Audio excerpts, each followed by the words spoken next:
wasiirka gaadiidka cirka iyo dhulka ee dowladda federaalka Soomaaliya Maxamed Cabdullaahi Salaad ayaa waxa uu booqday xarunta laga maamulo hawada Soomaaliya ee ku taala magaalada Nairobi ee caasimadda dalka Kenya.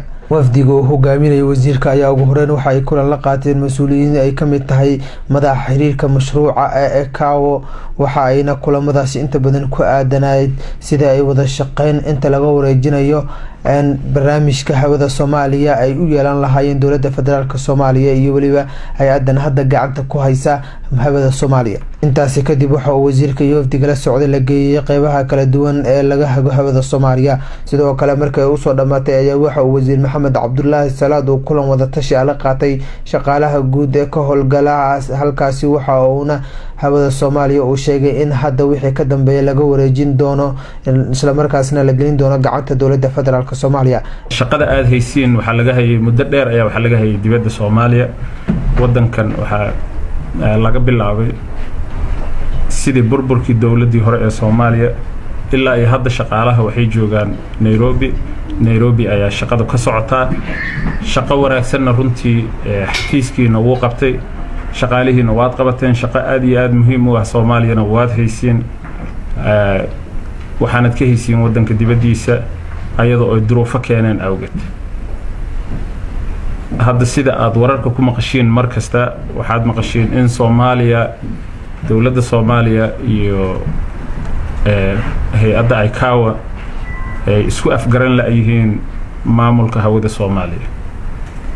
arrintaas oo idinkana idin khusayso, annaga dowlad ahaanna na khusayso. annaga iyo hay'adda ECAO wax badan oo dhib ahna ma dhaxyaal. waxay ogol yihiin in hawada maamulkeeda aan u wareejino Soomaaliya. plan na wayna tuseen, wayna soo bandhigeen dowladdii hore iyo dowladihii horena badi way ku raacsanayeen. annaga dowladda cusub waan doonaynaa inaan Soomaaliya u wareejino hawada maamulkeeda, inaan Soomaaliya u wareejino. waxa imaashihiina uu muhiimka igu ahaana waxa weeyaan arrintaasi ahmiyad weyn ayay noo leedahay dowladda Soomaaliya. waxaana rabnaa in aan hawada maamulkeeda u wareejino Soomaaliya sida ugu degdegsiin badan. sida ugu degdegsiin badan macnaheedu maaha inaan isbuuc soo socdo aan xafiiskan ka guureyno ama bisha soo socota ama bishada ama bilaha soo socda.